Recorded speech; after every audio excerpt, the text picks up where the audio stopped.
Good morning, everyone. So, today we will see the first chapter of civics, that is understanding diversity. First of all, today we will see what is diversity.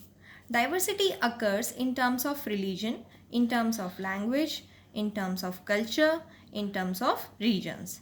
So, we can say there are people who have different languages like Punjabi, Gujarati, Bengali, Odia, etc. So this is kind of diversity we have in our nation. So you have various languages depicting the diversity. Now come to religion or culture. We say India is predominantly Hindu society or Hindu nation. Since you have other religions like Jainism, Buddhism, Parsis, Islam that is prevalent across the country. Then you have different regions also, as you all know about it. What is different across the nation, or you can say the society? As you can see in the mind map, you have it can be different in terms of clothes as a person is wearing, in terms of festival everyone is having their own festivals, or you can say in terms of language like Punjabi, Tamil or Urdu or anything. So all these differences are fundamental cause or basis for the diversity. Like people living near coastal area mostly have fish or seafood. Now there are differences in language, in clothes, or people are having food in different way. Like in South Indian, it is important for them to have dosa, idli, sambar, but not for the north side people. Then in terms of looks or in terms of festivals. Like for Hindu, they have Diwali, Holi as in festivals, and for Muslims, you can say Eid ul Fitr.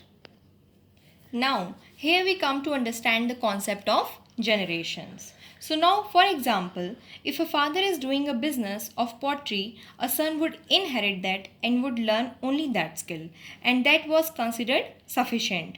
But now, with the changing trends, things are also changing. So now there is a caste system, and in a society which give rise to inequalities.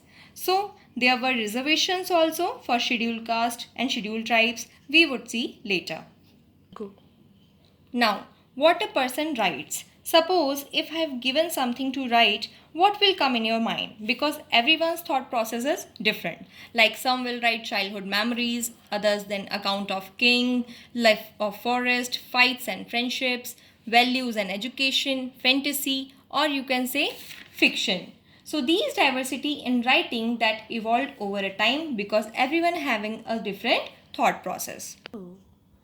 Now, in this chapter, there has been a coverage of two extreme regions of India itself, that is Leh Ladakh and Kerala. So, what are the different lifestyles of peoples in these regions? Now, as you can see, go.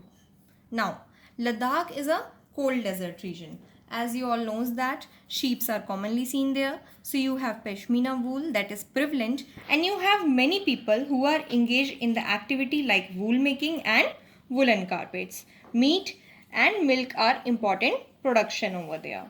Now, this Ladakh region was a route or a trade route from China or Tibet area, mainly used for textiles, spices and silk.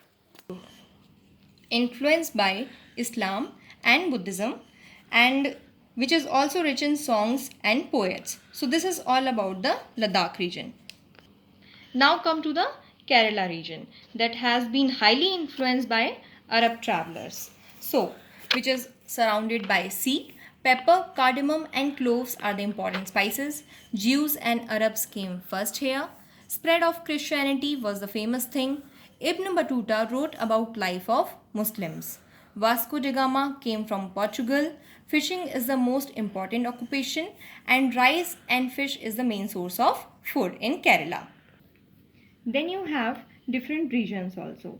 Now you can mark the regions based on the geographical features, based on the economic conditions, or based on the social conditions. Then you have Deccan Plateau. As you can see the area of Deccan Plateau, or you can say the desert area, or the coastal regions, which is the most famous one. So you have different kind of regions that do exist in our diversity. Now come to unity in diversity. Despite so much differences that we have seen in terms of region, culture, language, and so on, there is a kind of unity across the nations, as you have seen in independence movement in India. So there is a kind of unity across the nation because Britishers tried for divide and rule, but that ultimately failed due to unity. Now you have Jallianwala Bagh massacre happened where General Dyer opened the firing and the people laid down their life at Jallianwala Bagh itself. It was complete of unity for India. Songs, symbols and anthems which bounds the nation together and brings us all together.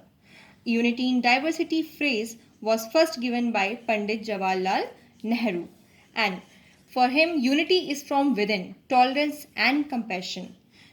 In his book Discovery of India, he explained unity is not something which comes from outside. It is something which is witnessed within itself. So this is the first chapter of civics. Thank you so much.